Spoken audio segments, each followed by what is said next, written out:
Hey, welcome to Taylor's Trick Taking Table. I'm Taylor, and this is going to be a little bit of a weird video. I am going to Japan.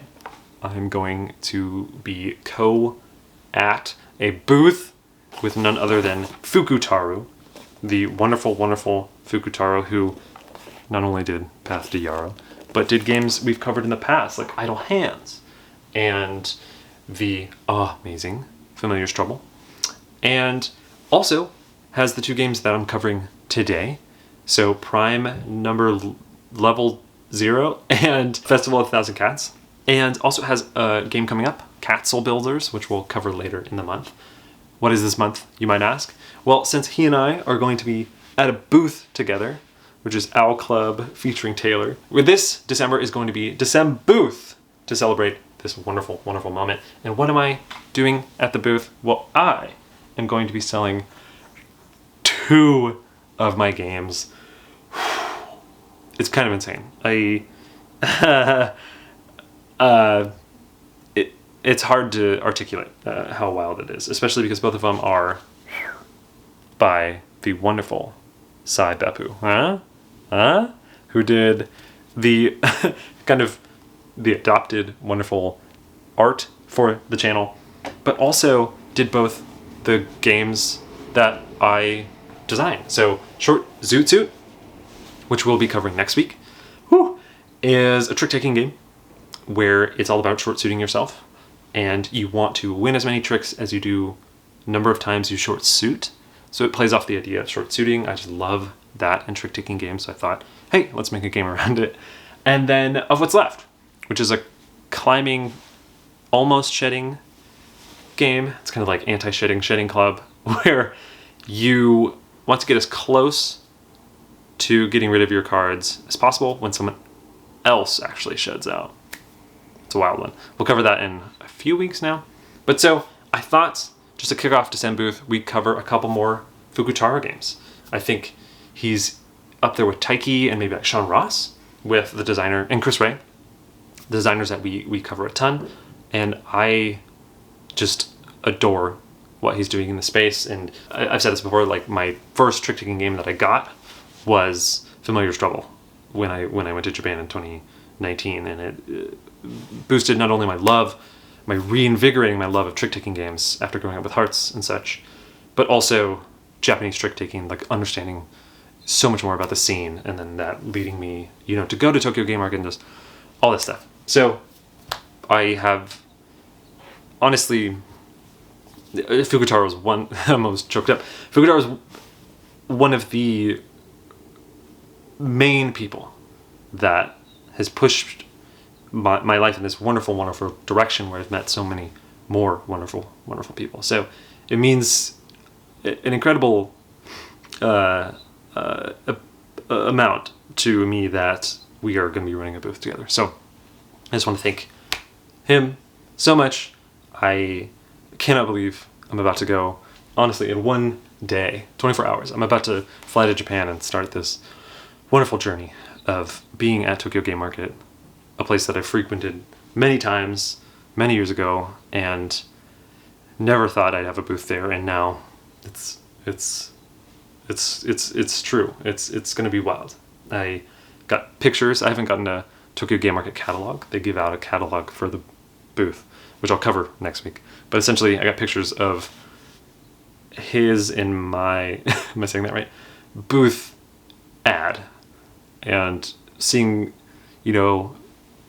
our games together and our names together is something special. So I thought it'd be really fun to cover a couple of his games, and obviously gushing how much I am about him. I'm not going to do final thoughts. I think that'd be too much. But I thought instead of final thoughts, we'll just have a shorter video, but also I have a lot of things to shout out. I mean, first and foremost, shouting out Fukutarou and James Nathan. They're wonderful people. But I thought I'd let you know, especially on the delay before DecemBooth really kicks into gear next week. If you wanted to, there's a lot of happenings in the Taylor trick-taking tables cinematic universe. One, I was on the Spiel podcast, which I will have listed below. I'll have all this stuff listed below. But it was a wonderful, wonderful conversation.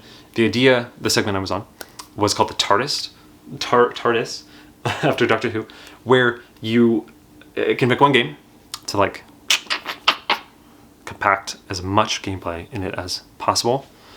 And we, the three of us, picked maybe a few games. I think I cheated a little bit and picked a couple, but you have to listen to check out. And it also has Fortessa, Wicked and Wise on there. So it's a wonderful, wonderful listen. Definitely check it out.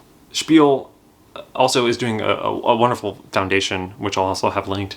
It kind of goes hand in hand. So I think if you do go check them out, check out the foundation as well. It's wonderful, wonderful, wonderful work.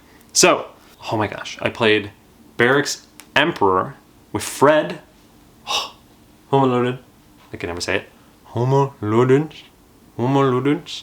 The wonderful channel about war games. I will link that down below.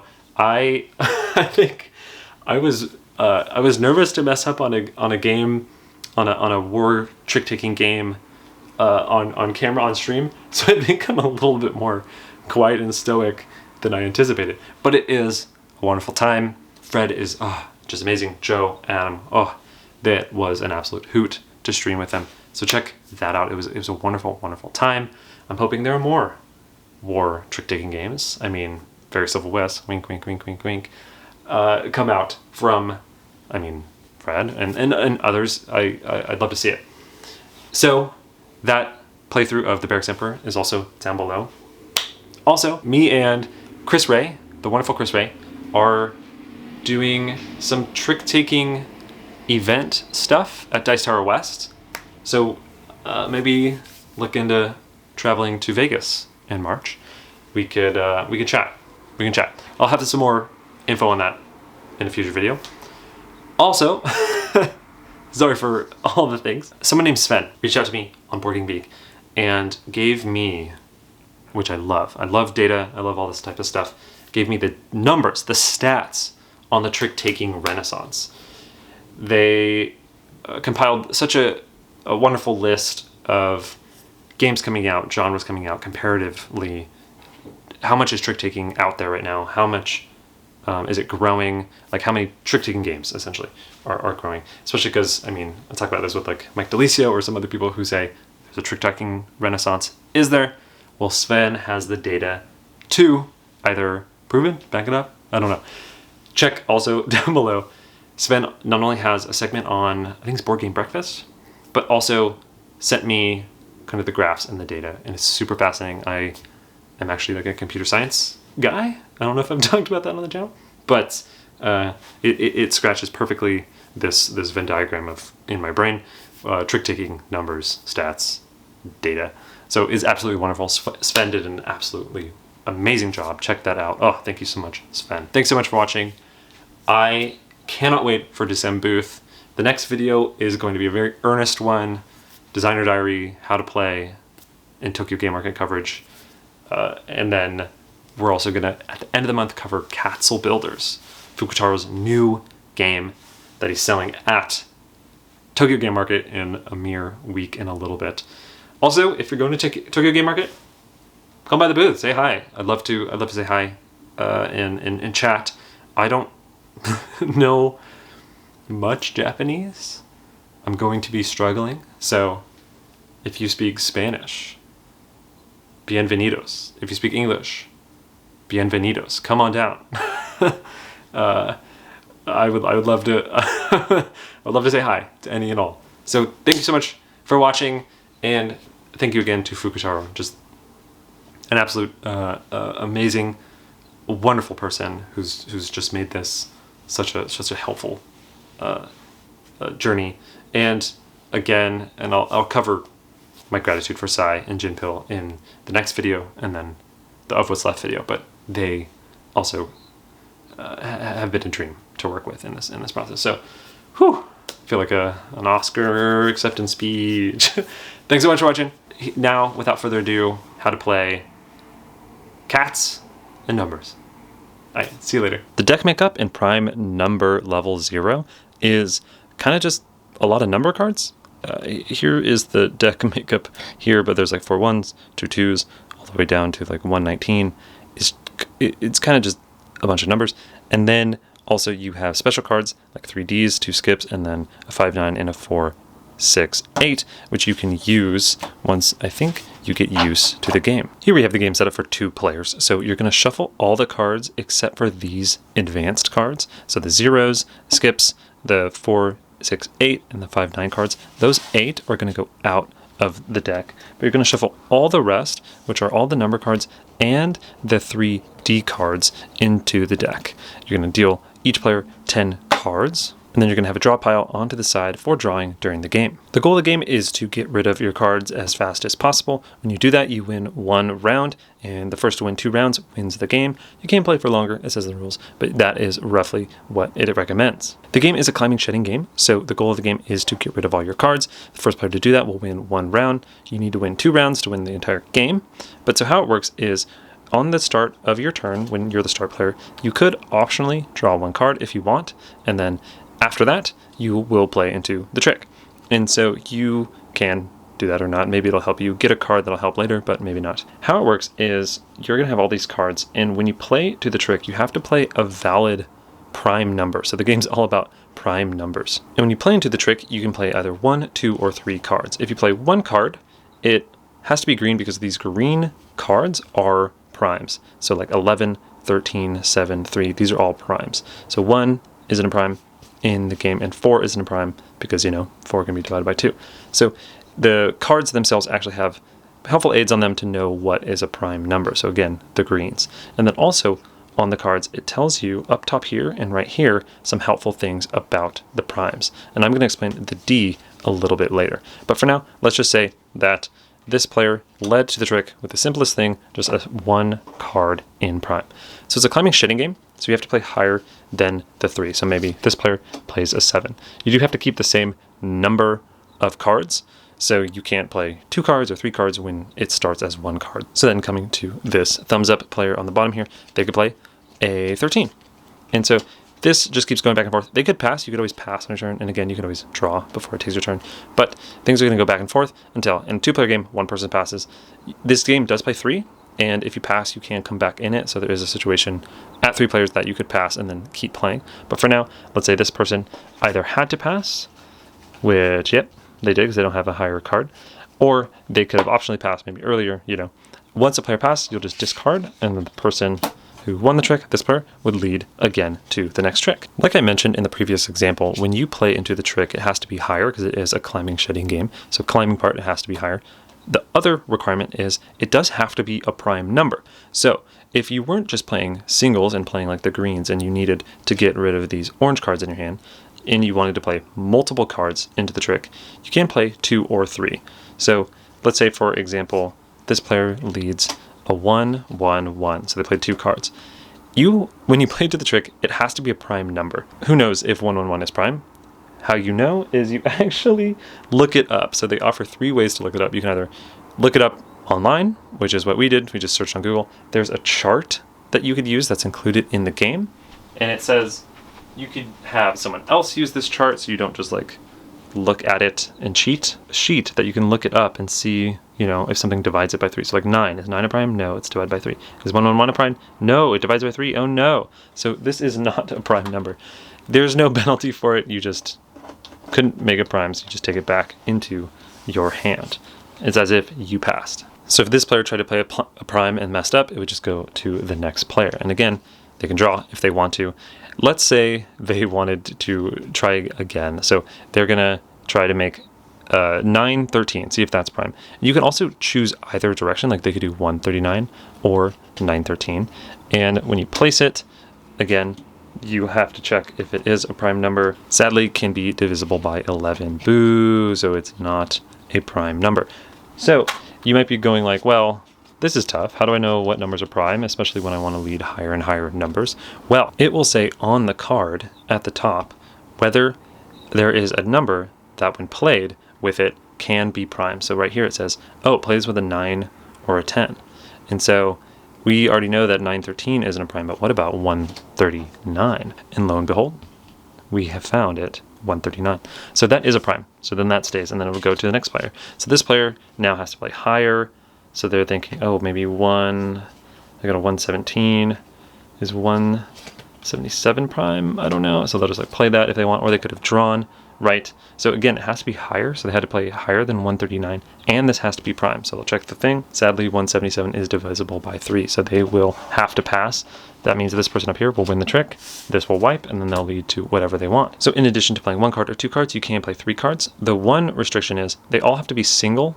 They can't be like, you know, 10, 9, 10, or even 7, 9, 10. You can't have any doubles in when you play 3 cards. And the other thing is, at least one of them has to have this 3-card symbol. So you can't play like a 337, right? Because none of them has those 3-card symbols, but you can play a 937. Same thing would happen though. You would check if it's valid. If it's valid and it stays, the next player, you know, would try to climb on that with another valid number. And you're just going to go back and forth. The last things to explain are the special things on the cards. So there's 10s, which have, if you pass, you have to draw. So let's say 107 was a valid number. It looks like it is because they see the 7 there. So 107 is a valid prime number.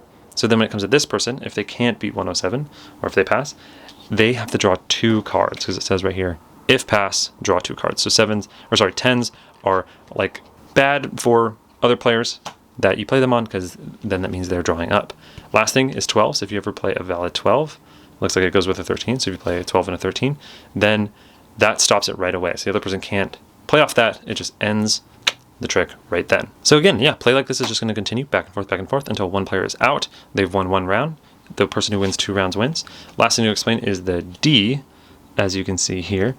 It is all about drawing. So D, you know, drawing. So D isn't a number at all. You can't play it to add to numbers or anything. You're only going to play it during that optional draw phase to be able to draw 2 into your hand instead of 1. And then you can then look through your entire hand and discard any number you want.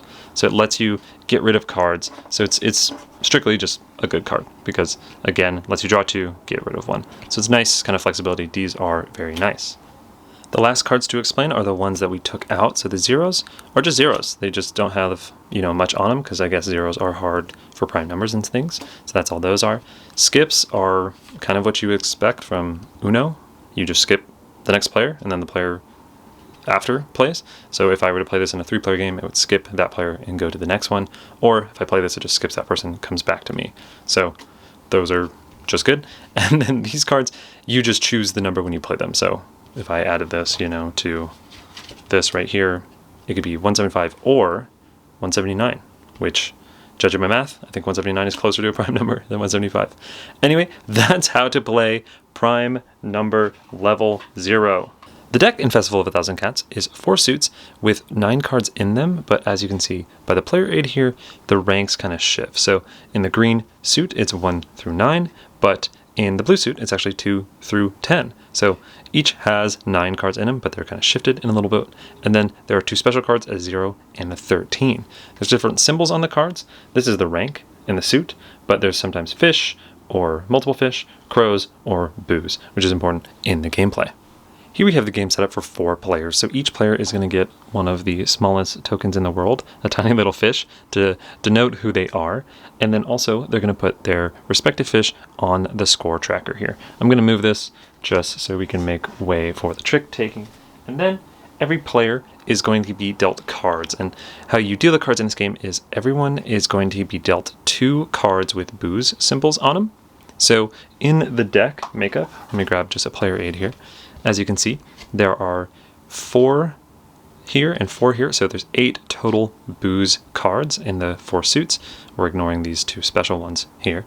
Those 8 cards are going to get shuffled up and deal 2 to every person. So every person's going to have 2 of them in their hand. And then you're going to take the rest of the cards, shuffle them, and deal 7 to each, and then 2 face up here. After you deal the 2 face up here, any suit that is matching is going to go up into the top part, and then a suit that isn't matching is going to go to the bottom. This just dictates what you can play and what you can't play, but I feel, and how we felt when we play, is you can actually just ignore this board and just pay attention to the suits here. So I'm going to also move this off the table as well.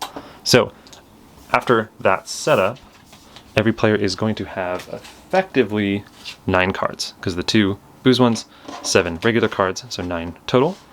You're also going to have the 10 boos tokens set to the side where everyone can grab them. And then you're going to have 2 cards face up. And that's roughly how to set up the game. I should note, after the deal, if a player has 3 or more crow symbols on their cards and they want a redeal, they can request it. So it's these symbols right here. So if a player gets 3 or more of those, they can request a redeal. So after the setup, players are going to be playing tricks, and how you play tricks is actually simultaneous. And what you can play is just any season that isn't showing here. So looking at the bottom blue player's hand, they can play anything that isn't gray, winter, or blue, which I think is summer. And so they can play any of these cards. And you can always play any of these. There's the 0 and the 13. You can play those whenever you want. So maybe they pick the 7 here. So players are all playing face down simultaneously, and once everybody has played a card, you're going to flip them all and reveal. So in a basic trick, you're going to find out who played the highest, and they're going to take the highest of the 2 cards that were down earlier in kind of the offer row, and they're going to take it over into their play area, and then they're going to put their card over here, and then the lowest is going to do the same with the lowest. So then that player is going to go there. If there's ever a tie, like say if this person played a 7, you would just check these cat symbols on the bottom, and whoever has the more cat symbols would win the tie. So then that goes in there. And then the players who don't play the highest or lowest are just going to take the cards that they played back in front of them. So everyone's going to take a card no matter what. Also, when you play, so now it's going to be, like if we move on to the next trick, now the players can't play either fall or spring. So if a player only had fall or spring, like let's say later on in the round it looked like this, you can still play, and you still will take a card and you'll still be part of it. Moving on to the next trick, these are the new cards in the offer. So now players can't play those 2 suits. So if we're looking at the blue player's hand here, they can't play either of these. They'd have to play one of these. Revealing a later trick, let's say that this player up here only had these 2 suits and they had to pick one of them. Still fine, we're going to still evaluate it the same way. So the highest is going to go in, and the player is going to take a card, and then the lowest is also going to go in, and the player is going to take the lowest. So if a player ever takes, like in this case, they take a card with a boost symbol on it, they're going to take a boost token. So looks like a lot of boost went out this round. And how a hand could end early, how a round could end early, is if a player takes 3 booze symbols, then it would end before everyone plays. If not, you would just play out the whole hand. So players would just, keep doing this same thing. Some edge cases, which you might have already guessed that could happen, like let's say the highest and the lowest were both of the same suit. Then that means players can play 3 of the seasons and, any of the special cards. They just can't play that one suit that's showing. So in this case, if it would look like that, this player could play anything besides these 2 here. Again, unless they only had green, and then they could play that. The other thing that could be super edge case is if the 0 and the 13 card were out here, then players can play any season. And similar to like this, if it looked like this, players could play anything but green again, because this just doesn't count as a season that they can play. So even if this was out, a player could play the 13, for example. So play like that is just going to continue over and over and over until, again, either one player gets 3 of the boost tokens, or if a hand naturally reaches the end by players playing all their cards. Jumping ahead to the end of a hand, looking at scoring here, so players will earn 1 point for fish on their card, and 2 points per booze on their card, but minus 1 point per crow. So looking down to this green player here, they have 2 booze, so that's 2 points each, and a fish, so that's 5 points. So green over here would get 5 points. Whereas over here, this player got 2 from fish, 4 from booze, but they lost a point here, so they're at 5 also. The tough thing, though, is if you ever get 3 booze, which again would actually end the hand, so let's say this player actually got one of those 3 boozes, you are going to get a penalty. So you got 2 drunk, and you not only get 0 points for the booze icons, but your fish are now cut in half, rounded up. So in this case, they would go from 2, 4, 6, 8, 10, 12 minus 2, so 10 points, to getting this would now make it 1, 2, 3, 4. 4 fish minus the 2 crows, now 2 points. Oof! So you want 2 booze, but not 3. So there's that kind of push and pull there. I mentioned earlier something special happens if a crow and one of the 0 or 13 cards are played into a trick. So what happens is, if there's a crow and a special Yuzu one, it actually swaps. So the players swap what card they played. If there's multiple crows, like let's say it looked like this, it's actually just the number closest to the value of that special card. So it would still be the 6 in that case. But if this was the 13, it'd actually swap with the 8. And super edge case, if this happens, where both the special cards and a crow is, the player who played the crow just chooses which one to swap with. Like they can choose the 0 or the 13. Whew! One thing I should mention, I didn't do this during the gameplay, but they have these cards here that if you want to, when one player is out of a certain suit, they could take this card and put it in front of them to let everybody know they're out of a suit. We felt, you know, it's part of just what you do in trick taking is tracking what suits people are out of, so we didn't use this. Then you would just keep playing rounds doing the same thing until one player hits 30, and then whoever has the most points at the end of that round wins. And the other things I should note are there are 2 expert variants. So there's this one, which is the advanced variant, and then this is the expert variant, I believe. And so how this works is you'll shuffle these, you'll deal 3 to each player, and they're going to pick one at the start. And this is a little bit of a bid of sorts. And what it has on the cards are they show what the points for the fish are going to be. So usually you just get a point per fish, you count them up, you know, unless you hit booze and that goes wrong. But essentially you get a point per fish. On this variant, if it's times by 1, it's still a point per fish in that suit, but there's always a times 2 and a -1. So in this scenario, like let's say this player decided to pick that, they played with that round, and this was the hand they got. So normally the green would be, you know, a point per, but since they drew that, this is actually -2 points. So then what they should have been doing is trying to get the leaf fish, because this one is not just 1, it's actually 2. So it just is kind of a bit of sorts if you think you're going to get more fish in a certain suit, and then you're also going to try to avoid getting fish in another suit. The other way to play is players will actually bid and take these into their hand, and you always get 3 tokens, and so you can take 3 of the same, or 2 of one, or 1, 1, and 1.